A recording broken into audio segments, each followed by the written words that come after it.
어떤 사연이 좀 들어가 있는 것 같습니다. 그래서 일단은 결론적으로 말씀드리면은 밀렸어요. S8이 이제 우미린하고 파밀리에. 동탄에서 우미린 같은 경우 재미 좀 많이 봤죠. 뭐 파밀리아도, 신동아 파밀리아도 괜찮죠.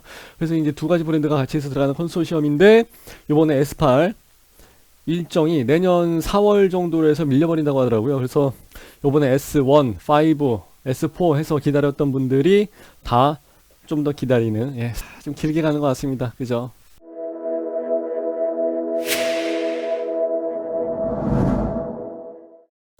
사실 지난번에 우리 진행하면서 이제 요거 보면서 말씀을 드릴게요. 우리 저번에 S4 있었고, 그리고 이 S5 있었고, 여기 S1 있었고, 그래서 뭐 우르지오 뭐 이상한 막 영어 같은 거 막 있었잖아요. 막 그거 했는데, 그거를 가지고 이제 하다가 이게 마지막입니다 라고 해서 말씀을 드렸던 이유는 이제 얘네들 세 마리는 민간이었기 때문에 그렇고요. 요것도 민간이기는 한데, 물론 이제 공공 분양인데 우미린하고 이제 얘네들이 짓는 거지, 정부가 직접 자기네가 뭐 건설사를 가지고 있는 건 아니니까. 여기 이제 S8 블럭이죠. S8 블럭. 여기 이제 우미린하고 파밀리에가 가기로 해서 진행을 했었는데 변동사항이 좀 있는 것 같습니다. 그래서 뭐 참 어떤 야로가 있는지 어떤 사연이 있는지는 잘 모르겠습니다만은 일단은 내년으로 밀리게 됐다는 거. 근데 여기는 공공으로 진행을 한 거기 때문에 그래도 사람들이 조금 봐줘야 되는 이유는 있어요. 왜 그러냐면은 요번에 S1, 4, 5에서 봤다시피 뭐 9 타입이라든지 어떤 특정한 타입에서는 1주택자도 청약이 가능을 했고, 그리고 가점이 낮은 분도 청약이 가능했기 때문에 뭐 2800대 1 나온 것도 있고 뭐 1300대 1 나온 것도 있더라고요. 보니까 그 얘기는 무슨 얘기냐면은 투자라고 해서 얘기할게요. 이제 뭐 투기냐 투자냐는 거를 뭐 자기가 뭐 내가 내 마음대로 결정할 수 있는 부분은 아니고 각자 자기 사정이 있는 부분이기 때문에 이거는 뭐 뭐라고 얘기할 수 있는 부분은 아닌데, 어쨌든 간에 이런 투자를 목적으로 하신 분들, 실거주가 아닌 투자를 목적으로 하신 분들이 좀 많이 들어왔다는 얘기죠. 근데 요번에 공공으로 해서 들어가는 거는 공공이다 보니까 사실 그렇게 해서 들어가기가 좀 어렵습니다. 그런데 여기 같은 경우는 그래서 이제 지난번 거는 다 마지막으로 얘기했던 거고, 그런데 여기는 또 타입이 공공인데 또 작은 타입은 아니에요. 큰 타입이 들어간다고 하더라고요. 그러다 보니까 60제곱 이하에 들어갔던 뭐 부동산 기준이라든지 뭐 소득 수준 기준이라든지 이런 게 또 빠져버립니다.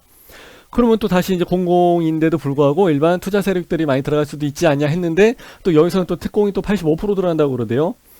그러면은 야 이거 뭐 계속 이런 식으로 해서 가는 것 같은데, 어찌 됐든지 간에 결국은 요번에는 투자 세력, 뭐 투자를 목적으로 하신 분들이 많이 들어가기는 좀 어려울 것 같습니다. 그러다 보니까 상대적으로 저번에 S1, 4, 5에서 떨어졌던 실제 실입주를 생각하신 분들이 여기서는 다시 한번 기회를 잡을 것 같고, 저번과 다르게 청약 경쟁률이 요번엔 투자 세력들이 많이 빠져나가면 그만큼 높지는 않을 것 같아요. 그러니까 이제 여기서 다시 한 번에 진짜 기회가 나오게 될 것 같아요. 그래서 S8을 사람들이 이제 주목을 많이 했던 거죠. 근데 이게 또 밀려버렸죠.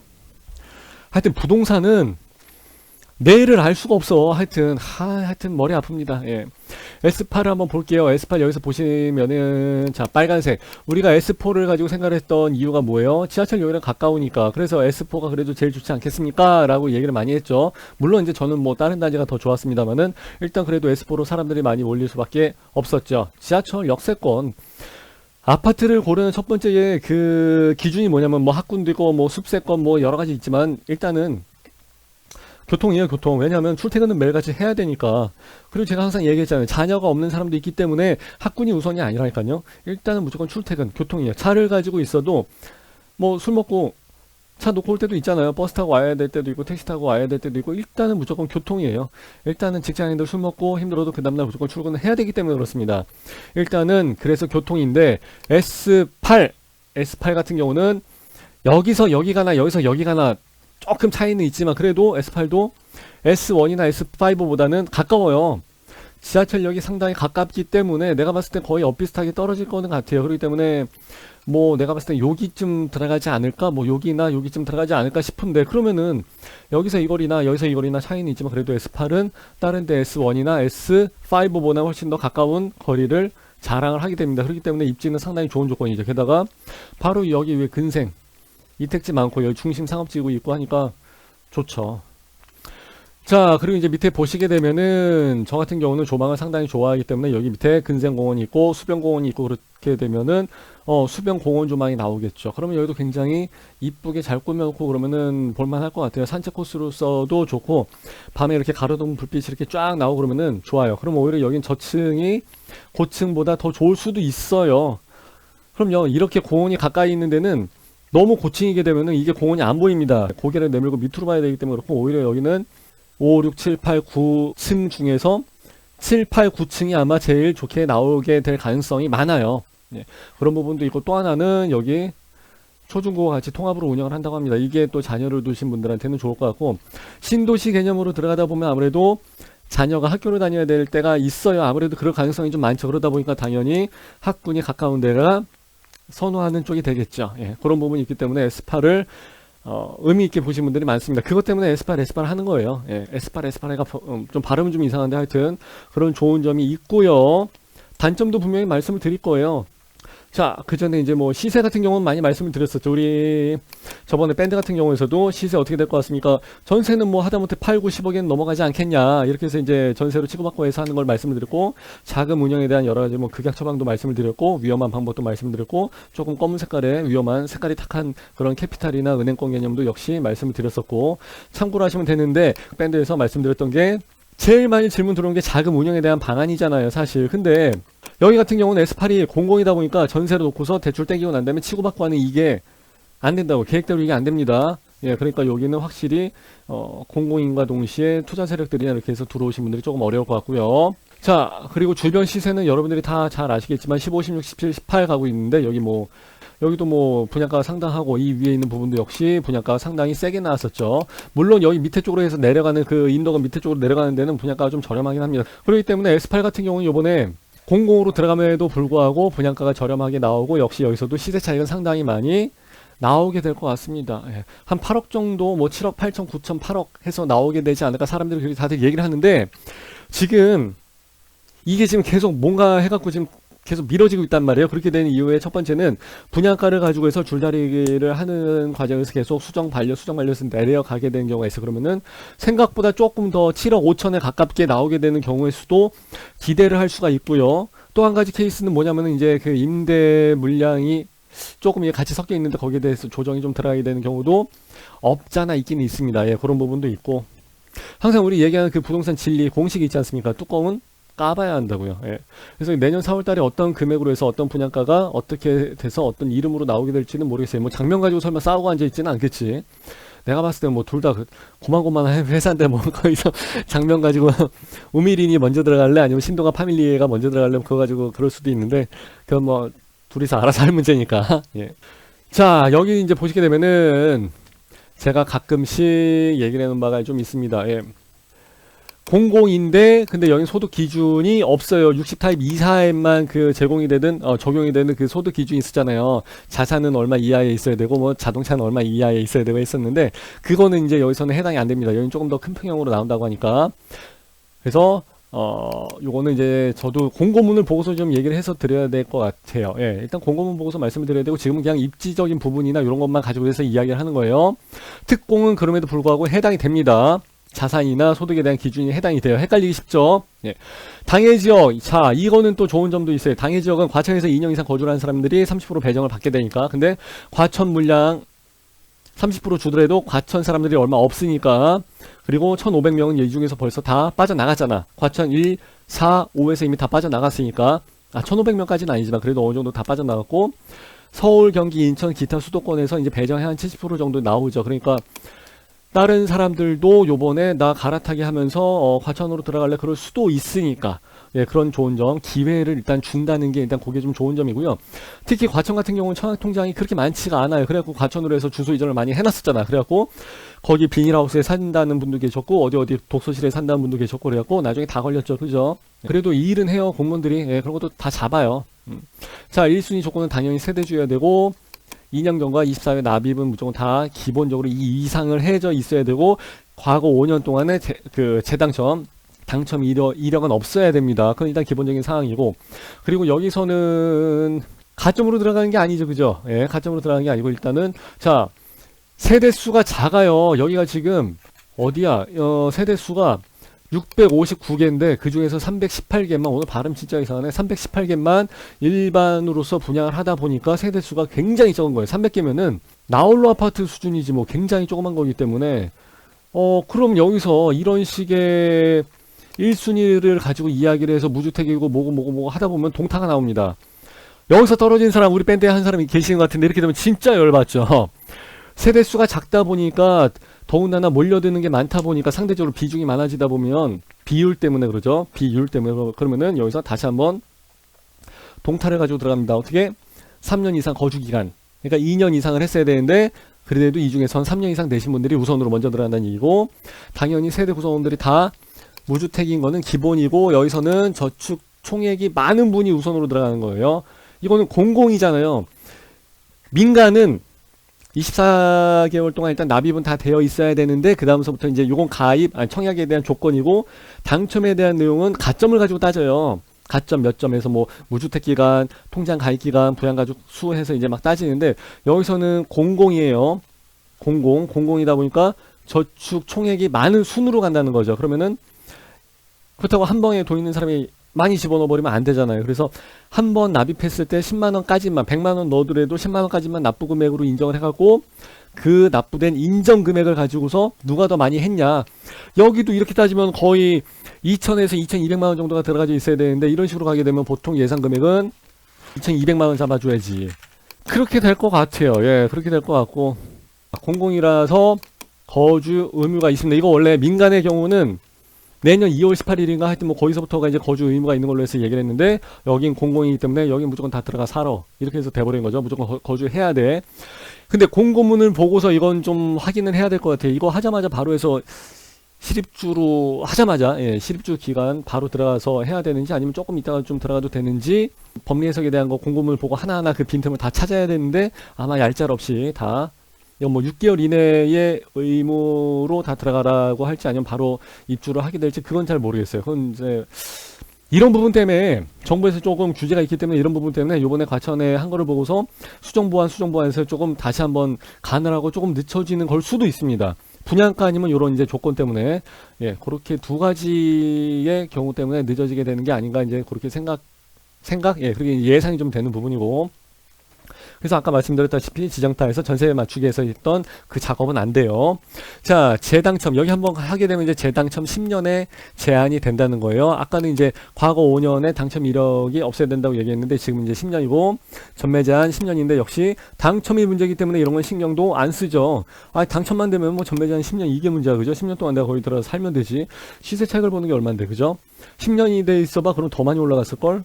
10년 후에 우리 저기 서울에 있는 아파트나 서울 광교 뭐 부도 저기 뭐 수원 인천 이런 데 있는 금액이 얼마였는지 한번 봐봐요. 10년 전에 얼마였었는지. 그리고 지난 정권 5년 전에 거랑 또 한번 5년 단위로 해서 비교를 해봐요. 10년이면은 강산이 바뀌고 부동산이 재건축이 들어갈까 말까 하는데 더 올라갔지.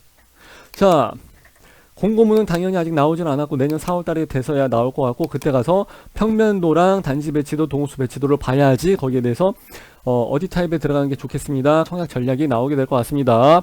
당연히 그래서 구독, 좋아요, 알림 무조건 나와줘야 되고 우리 밴드 에버랩스 있죠? 우리 밴드에서 레이더를 켜고 다른 분들하고 계속 같이 대화를 좀 많이 해보세요. 모르는 거 있으면 개인톡을 보내지 마시고 어차피 다른 분들도 다 같이 보면서 공부를 해야 되는 이제 그런 방이기 때문에 질문의 수준은 다 똑같아. 항상 다 질문이 다 비슷합니다. 그렇기 때문에 좀 올려놓고 다른 분들이 먼저 했던 질문도 있으니까 다 한번 보시면서 참고로 하시면 공부가 많이 될 것 같습니다.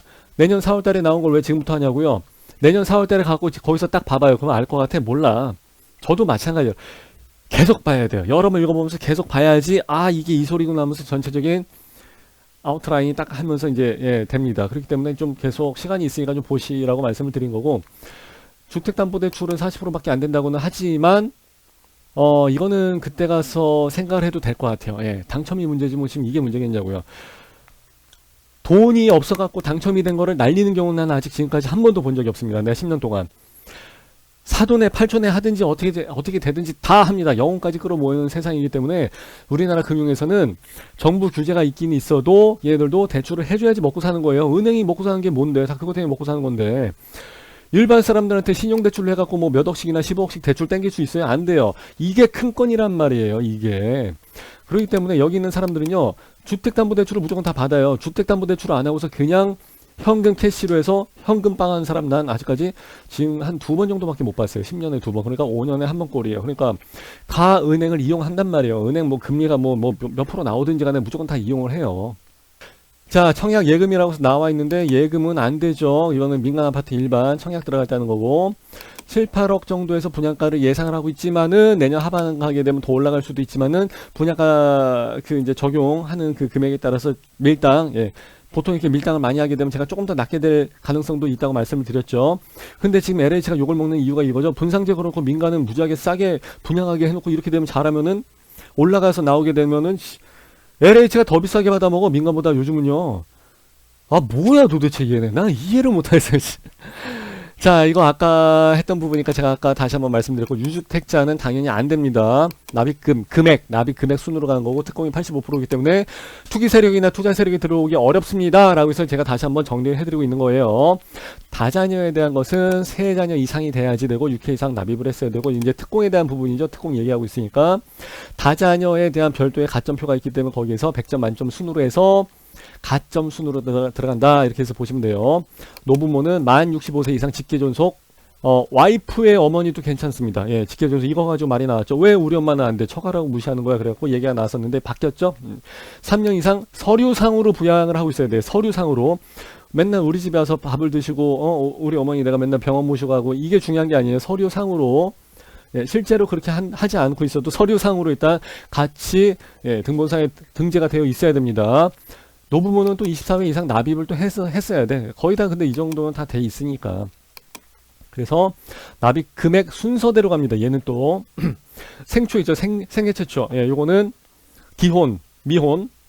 그냥 원래는 다 결혼을 했어야 되는데 이혼하고 나서 미혼인 애가 이제 20살이 넘어가 버리면 안 돼요. 뭐 만 19세인가 하여튼 그렇게 되면 안 되고 하여튼 애 키우고 있는 돌싱분도 가능합니다. 근데 걔가 나한테 들어와 있었어야지 서류상으로 그죠? 네. 그리고 24회 이상 납입을 하고 있었어야 되고 600만원 이상 예치금은 들어가져 있어야 되는데 요거는 제가 다시 한번 확인을 한번 해볼게요. 그리고 이제 신혼 같은 경우는 예비 신혼 7년 이내 분들 그리고 예비로 해서 이제 결혼식을 잡고 있으신 분도 괜찮아요. 그렇게 해서도 다 인정을 해줍니다. 그리고 갔다 오신 분도 가능합니다. 갔다 오신 분도 다시 결혼을 했으면은 신혼이에요. 신혼이잖아. 즐거울 거 아니에요. 그렇게 하면 돼요. 그리고 자녀가 6세 이하의 한부모도 가능합니다. 그리고 6회 이상 납입을 해야 되고, 그러니까 이게 어떤 건 6회 이상, 어떤 건 24회 이상, 24회 이상, 얘는 뭐 또 6회 이상 하니까 조금 헷갈리죠. 신혼부부도 이제 여기에 맞는 별도의 가점표가 있는데, 문제는 뭐냐면 신혼부부라고 해서 다 되는 게 아니라 신혼부부도 예비는 떨어진다고 안 된다고. 왜? 애가 둘 이상은 있어야지 이거 한번 조금 해서 이제 비벼볼만 하니까. 그러니까 예비가 되겠냐고. 아휴. 애 낳고 사는 것도 힘들어 죽겠는데 또 애가 있어야 아파트를 들어갈 수가 있고 하여튼 참 어렵죠. 안 좋은 점도 얘기를 해야죠. 일반 분양이 얼마 안 돼요. 그러니까 조금 기회의 폭이 좀 작아진다는 거. 이 중에 85%가 다 특공이니까. 그럼 이거 가지고 또 얘기가 나온다고. 옛날에는 나이 드신 분들이 좀 우선도로 해서 하는 게 당연히 내 집 마련에 대한 우선순위가 돼야 되는 게 맞다고 생각을 했는데 요즘은 또 그럼 3040 결혼을 어떻게 하고 애를 어떻게 키워 그러다 보니까 특공으로 이제 다시 이제 또 3040으로 많이 몰아줬단 말이에요. 그러면 15%밖에 안 되니까 또 중장년층은 또 안 돼. 그럼 나는 중간에 나이가 어른 세대도 아니고 애들 세대도 나는 중간에 애매하죠. 나는 참 이래도 안 되고 저래도 안 되고 그죠? 근데 나머지가 또 임대야. 그러면은 뭐냐면은 임대가 들어가게 되면은 이게 조금 죄송한 말씀 잠깐 하자면은 좀 좋아라 하지는 않아요. 같이 사신 분들이 이거를 소셜 믹스로 해갖고 한동을 임대로 빼면 티가 나니까 다 완전 다 100% 동호수를 다 섞어버리겠다고 했는데 그럼에도 불구하고 또 자꾸 막 사건이 나오고 하니까 그런 부분에 대해서 이해를 못하는 바는 아니에요. 사실 내가 부모인데도 어떤 자꾸 막 맨날 술 먹고 알코올 중독자 같은 분이 막 와갖고 막 뭐 내 애한테 막 그렇게 막 하고 그러면은 나도 돌아버리지 그러면요. 근데 그러다 또 애가 또 죽었잖아 또. 그러니까 임대하시는 분들이 좀 다 그런 건 아니지만 거기에 대한 안 좋은 인식이 들어가는 부분이 있어요. 인정해. 그래 있는데 여기가 이제 또 여기는 임대고 여기는 또 행복주택이야. 그러면은 이쪽 아래쪽 라인은 네, 물론 여기 S9도 있지만 뭐 다 좋은 공원도 있고 다 좋지만 여기에 비해서 여기 라인들하고는 조금 다른 쪽으로 해서 하게 되지 않을까. 이제 이게 한국 사람들이 굉장히 또 차별이 또 오히려 또 심해요. 또 조금 그런 부분도 없잖아 생기게 될 것 같고, 여기가 지금 고속도로가 지나가 버리죠. 그래서 이거 사진을 한번 봐서, 자 사진을 보니까 또 이렇게 나오더라고요. 자 여기가 요런 식으로 해서 큰 다리 밑에 이렇게 지나가는 쪽으로, 그리고 여기서 다리를 보게 되면은 이 메인 도로죠. 예, 요거 따라가 가지고 쭉 넘어가면서 여기 밑으로 또 지나가야지. 예, 여기 이제 여기 중심 상권 상업지구가 이제 나오게 되고 하니까 접근성이나 뭐나 이런 건 다 좋은데, 이렇게 큰 대로가 지나가게 되면은 여기를 이제 어떻게 해서 뚫어놓게 될지는 모르겠지만 약간의 상권의 단절도 조금 있어요. 게다가 마침 여기다 이제 임대로 해서 다 몰아버리고 그러면은 조금 이것도 여기서 또 뭐 조금 뭐 애들끼리 뭐 또 뭐 어디 사네 어디 사네 그러고 또 싸우고 뭐 애들끼리 뭐 따도 왕따 시키고 또 이런 거 하는지 아닌지 또 모르겠네. 또 참 그런 거 보면 참 한국 사람들 대단해. 참, 아유 거기서 따지고 자시고 게 뭐가 있다고. 하여튼 그렇게 되는 문제점이 조금 우려가 됩니다. 예, 그런 부분도 없잖아 있게 될 것 같아요. 예, 여기 그러지 않아도 이제 여기 써있죠. 과천 지식정보타운 공공주택 지구라고 해서 나와 있는데, 예, 자리나 다 좋고 하는데 일단 아유 당첨이나 됐으면 좋겠다. 요즘은 로또를 맞아도 여기서 얻는 7, 8억보다 금액이 더 작습니다. 로또를 뭐 다 맞춰버리는 대한민국 사람들이기 때문에, 네. 하여튼 당첨이나 됐으면 좋겠고 그 다음에 돈 걱정이나 했으면 좋겠습니다. 그리고 그때 가서 소셜 믹스로 해서 모든 사람들이 다 행복하게 너무 그렇게 막 차별하고 따지지 않고 잘 살았으면 좋겠어요. 하여튼 훈훈하게 마무리하는 걸로 마칠게요. 감사합니다.